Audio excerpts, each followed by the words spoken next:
Es-tu pour la protection de la planète? Consommes-tu sans penser plus loin que ton nez? Es-tu mordu de recyclage ou tu le fais juste quand ça donne? Tu fais comme moi? Tu laves ton recyclage au lave-vaisselle pour être sûr que c'est correct? Ou tu mets tout dans le bac bleu, sauf les restants de table et les épluchures de patates? Bref, tu te soucies de l'avenir de la planète ou tu te dis que les jeunes s'en occuperont? Il y a moyen de faire sa part sans virer fou. Sauver la planète peut paraître comme un concept très lointain, mais chaque geste compte. Même un petit geste quotidien peut faire une énorme différence. Ensemble, on va voir comment faire notre part sans que ça soit compliqué. Dans cet épisode, je te raconte mon histoire de recyclage maladif et je te donne des trucs simples au quotidien pour sauver la planète. Merci de passer quelques minutes de ton temps avec moi aujourd'hui. Je suis Marie-Josée Saint-Laurent, créatrice de bonheur et de positif. Ma passion, c'est la création. Que ce soit en écriture, en édition, en conférence, en animation d'événements ou à titre de maître de cérémonie en tout genre, mon objectif, partager mes dons, mes talents, mes compétences pour améliorer ta vie positivement. En assistant à mon podcast, je te fais sauver du temps.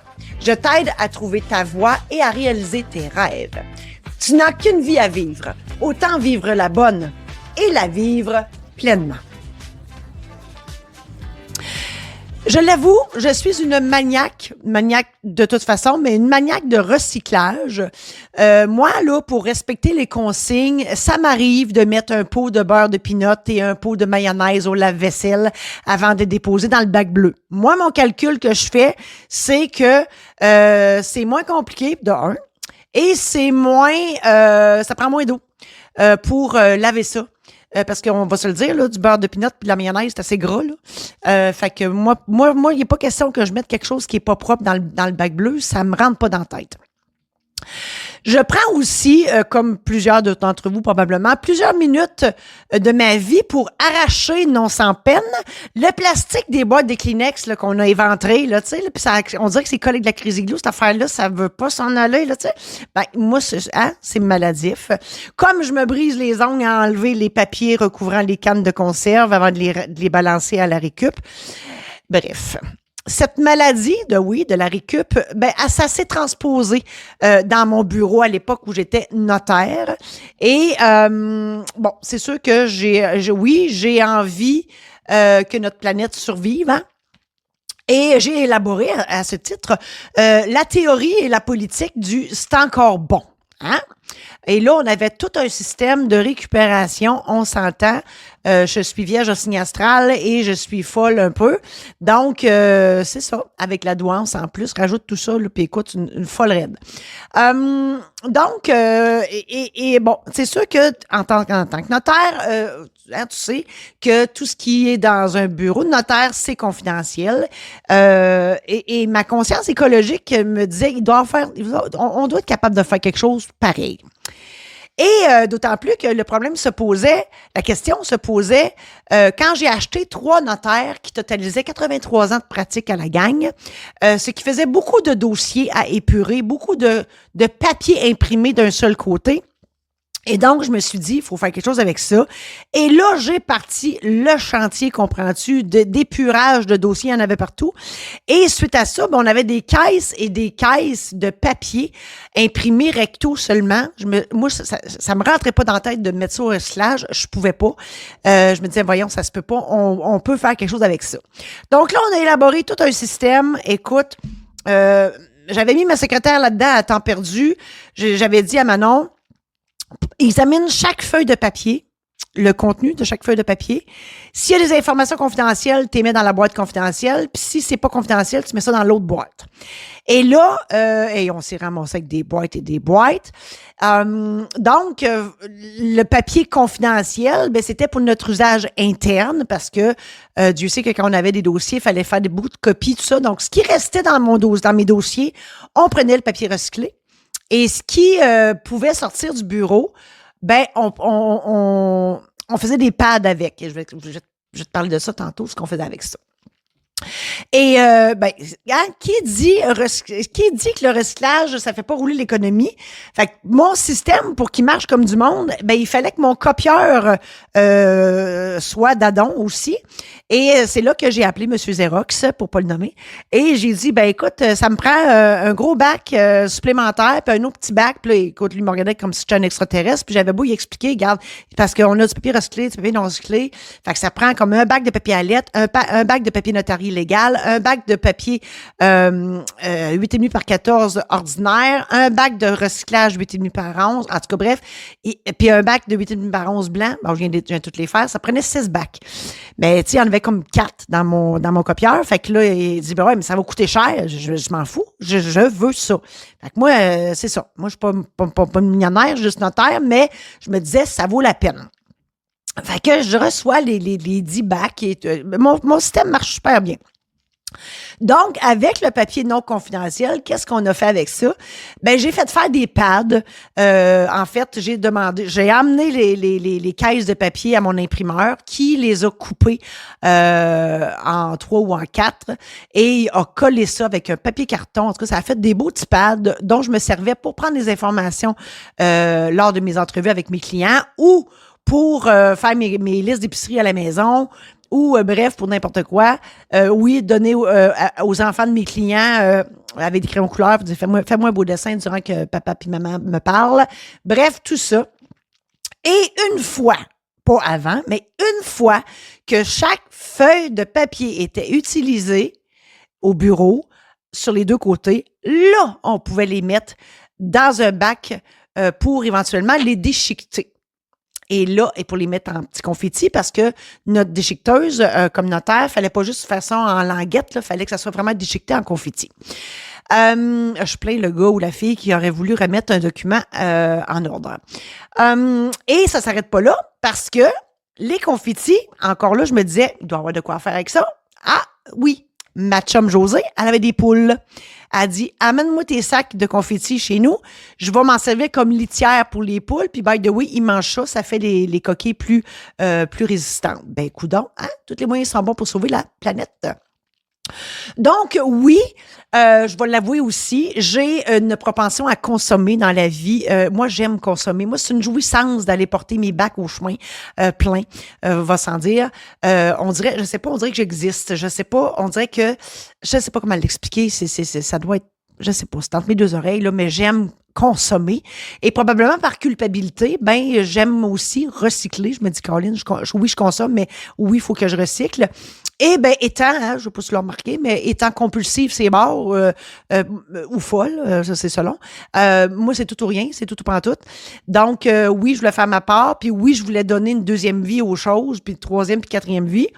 Donc, je me suis dit, je recycle à la maison, pourquoi ne pas le faire au bureau aussi? Et donc, mon Dieu, j'ai trouvé plein de choses à faire que je vais te partager. Et je comprends, OK? C'est pas tout le monde qui pense comme moi, là. Je comprends que ça se peut que tu dises, ben, voyons donc, recycler, pourquoi, pour qui, nanana, c'est une perte de temps, puis etc., puis ça sert à rien, puis en tout cas, bref, c'est compliqué, puis ça me tente pas, puis ça me tente pas d'élaborer un système, c'est trop compliqué. Mais si tout le monde pensait comme ça, mon Dieu Seigneur, au secours. Donc, oui, il faut faire des petits gestes simples pour sauver la planète. Et si tout le monde le fait un petit peu, ben Caroline, ça va faire une différence. Hein? Imagine, je te fais des exemples, imagine un casse-tête. Un morceau de casse-tête, là, quand tu le regardes, là, ça veut rien dire. Mais si tous les morceaux sont ensemble, là, ça fait une belle image. Ben, la protection de la planète, c'est la même affaire, là. Hein? Une canne, c'est rien, mais un troc plein de cannes, là, ça fait la différence. C'est pareil aussi, comme ta poignée de change. Hein? Si tu sors de tes poches ta poignée de change, c'est pas grand-chose. Mais imagine si tu accumulais tout ton petit change à toutes les semaines dans un pot, puis qu'à la fin de l'année, tu ramasses 200-300 piastres. Là, c'est pas pareil, hein? Mais le recyclage, c'est la même affaire. Donc, chaque geste pour la planète, ben, c'est un investissement pour l'avenir. Et je l'ai dit, ma folie du recyclage, ça s'arrête pas là, pas pantoute. Je me fais un devoir, pour pas dire une maladie, de récupérer tous les rouleaux vides au bureau parce que les rouleaux commerciaux sont plus grands que les rouleaux à la maison. Et je me suis même mis chum avec la fille qui fait le ménage dans les toilettes au bureau, parce que il y a plusieurs toilettes, il y a quatre toilettes, deux hommes, deux filles, deux hommes, c'est ça, deux hommes, deux femmes. Et je me suis mis chum, j'ai dit, mets-moi les rouleaux vides en dessous, dans l'armoire où est le lavabo, puis je vais les ramasser. Puis là, ben, je me suis dit, OK, c'est bien beau, mais qu'est-ce que je vais faire avec ça? Parce que moi, je me disais, ça se peut pas, c'est trop du beau carton. On peut pas envoyer ça juste au recyclage, d'avoir d'autres choses à faire que ça avant d'aller au recyclage. Ben, Colin, on l'a trouvé. J'ai fait un appel à tous à un moment donné pour pour demander en fait aux garderies et aux services de garde si ça les intéressait d'avoir ça, ou je me rappelle plus, c'est peut-être j'ai peut-être vu ça passer aussi sur les réseaux sociaux. En tout cas, bref, maintenant je l'ai écoute, j'ai envoyé ça à coup de gros sac là, dans les services de garde et les garderies, puis ils font du bricolage avec ça. Et plus que ça, ma chum, toujours Josée avec ses poules, ma chum, elle, ce qu'elle fait, puis je vous le donne, elle prend ces rouleaux-là qui sont assez grands pour... c'est plus grand qu'une boîte de chips, là, tu sais, les chips en long, là, en selle de cheval, là, bon, j'oublie le nom. Des chips, en tout cas, ça se vend en tuyau, là, ça se vend, bon, ceux-là. C'est plus gros que ça. Donc, elle, ça y en prend 25 ou 26, je me rappelle plus. Ça doit être 25, puisque c'est un calendrier de l'Avent. Elle en met 25 en forme d'arbre de Noël. Fouille-moi comment elle fait ça. Elle les colle toutes, là. Admettons, elle les met à plat sur une table, sur un carton. Et elle fait une forme de sapin avec ça. Et ça fait comme un contenant. On s'entend? Et là-dedans, parce qu'elle a 3 petits-enfants, là-dedans, elle met toutes sortes d'affaires. Elle met des surprises dans tous les tuyaux que les rouleaux ont fait. Et elle fait des calendriers de l'Avent comme ça. Et les enfants, ben écoute, c'est capote. À tous les jours, ils vont ouvrir parce qu'elle met un papier par-dessus ça, là. Tu sais, puis elle met des chiffres. Donc, les petits gars, écoute, capotent. Eux autres, à numéro 1, ils font pouf, tu sais, ils percent le papier, puis ils vont voir la surprise. Ça peut être un bas de pyjama, ça peut être une paire de bas, ça peut être n'importe quoi, là. Ça peut être un petit jouet, limite. Tu peux mettre ce que tu veux là-dedans. Et après ça, on le met au recyclage. Hein? Voilà. Et, ah oui. Parce que je te l'ai dit, je te l'ai avoué que je mets beaucoup de choses dans le lave-vaisselle. Là. Je mets même je fais même des brassées là, tu vas me dire, je gaspille de l'eau. Je te l'accorde. Je suis une contradiction sur deux pattes, que si tu veux, je peux pas tout régler dans ma tête. Parce que je fais, oui, des brassées de tout ce qui se lave de la maison, les bibelots, les brosses à toilette, les siphons, tout ça. Je mets tout ça dans une brassée. Ça sanitise. Ça sanitise, il n'y en a pas de problème. C'est pas parce qu'on appelle ça le lave-vaisselle que ça lave juste la vaisselle. Bref, c'est une parenthèse que je ferme. Bref, je fais ça pourquoi? OK? Oui, je me donne comme devoir de mettre dans le bac à recyclage des choses propres. Mais c'est pas juste pour faire ma fine, là. Non. Ben, je fais ma fine, mais je vois plus loin que ça. Parce que quand le troc de recyclage, il arrive au centre de tri, ben, c'est du vrai monde qui trie ça sur des trucs, là, des convoyeurs, là, tu sais. Mais si tout est crotté, là, hein? C'est pas, premièrement, on se doit de nettoyer, OK? Peut-être pas à outrance comme moi, là, mais on se doit de nettoyer. Fait moi, je me dis, mais tant qu'à le faire, fais-le donc comme du monde. Puis c'est du vrai monde qui recycle ça après, là, qui trie ça, le papier, le plastique, le verre, etc. Caroline, il me semble que c'est plus encourageant pour eux autres aussi. Autre chose que je veux te partager. Moi, je viens d'Amos, je le dis assez souvent. Amos, c'est le pays de l'eau. L'OSK, hein, l'OSK, ça vient de chez nous. Hein? Chez nous, là, l'OSK, c'est ce qui coule de nos robinets. OK? On n'a pas le choix, on n'a rien que ça. On lave notre char avec ça. Hein? Tu comprends? On arrose nos pelouses. Bref, c'est la seule eau qu'on a. On est chanceux. Et une fois, on a manqué d'eau. Une fois. C'est là que j'ai réalisé, puis je te le donne, j'ai réalisé que ça prend 4 litres d'eau pour flusher une toilette. J'avais été, moi, acheter, avant qu'il n'en reste plus, j'avais été acheter des 4 litres d'eau, là. J'en avais acheté 3-4, mais je dis, hey, je n'en masse de ça. Ben non, parce que une fois que tu as flushé l'eau, il n'y en a plus. Hein? Fait que j'ai fait comme, oh, OK. Et c'est là aussi, je te le donne aussi, mets une brique, mets quelque chose de pesant dans ton réservoir. hein, pour que ça prenne moins d'eau. C'est un truc, ça, pour prendre moins d'eau. Depuis ce temps-là, et ayant la conscience de dire, mon Dieu, ça prend 4 litres d'eau pour flusher un pipi, bien, quand je fais pipi, j'attends d'en faire 2 avant de flusher. Hein? Je te dis pas de faire comme quand tu vas au camp de chasse, là, puis quand tu fais ça dans une chaudière, là, la fameuse Catherine, là, comme dans le temps d'Émile Bordelot, là, puis que là, tu fais des numéros 1, des numéros 2, puis toute la patente, puis toute la famille au complet. C'est pas ça, là. Non, c'est pas ça. Mais au moins, tu sais, 2 pipis avant de flusher, il me semble que c'est pas si pire. Aussi, moi, je fais beaucoup de bouffe avec mon chum et on a beaucoup de restants. Et au lieu de prendre des Ziplocs, ben, je récupère les pots de yogourt, tu sais, tous les pots commerciaux avec desquels on achète des affaires, là, du yogourt, peu importe. Et puis, si j'étais encore plus fine, tu vois bien que je suis pas parfaite, si j'étais encore plus fine, j'achèterais mes affaires en vrac. Mais comme je suis pas fine, ben, c'est ça. Fait que c'est ça. Fait que c'est ça, je suis pas parfaite. Et donc, je prends des plats réutilisables pour mes restants. Et oui, mes restants aussi, je vais les porter au frigo communautaire parce que où j'habite maintenant, à Saint-Gilles, ben il y a des Saint-Gilles, Saint-Lambert, peu importe, dans pas mal tous les petits patelins. Il existe un centre communautaire avec un frigo communautaire où tu peux aller porter tes restants. Il y a des gens peu fortunés qui viennent les manger. Alors moi, je trouve que c'est une bonne façon de contribuer à ses pairs. Et aussi, ben, j'amène mon stock à la friperie. Ça aussi, c'est une manière de recycler. Hein? Donc, ça, c'est une autre façon de faire les choses. Bref, tout ce que j'essaie de te dire aujourd'hui, c'est que tout est dans l'attitude. OK? Oui, ça te fait chier là, de recycler, puis tu trouves ça plate, blablabla. Fais le don avec le sourire. Tout est dans l'attitude. Tu penses positif, puis, tu sais, il me semble que quand tu sèmes du positif, tu récoltes du positif, ne serait-ce que pour te faire du bien. Comme à l'habitude, je te mentionne des citations que je complète avec quelques mots de ma part.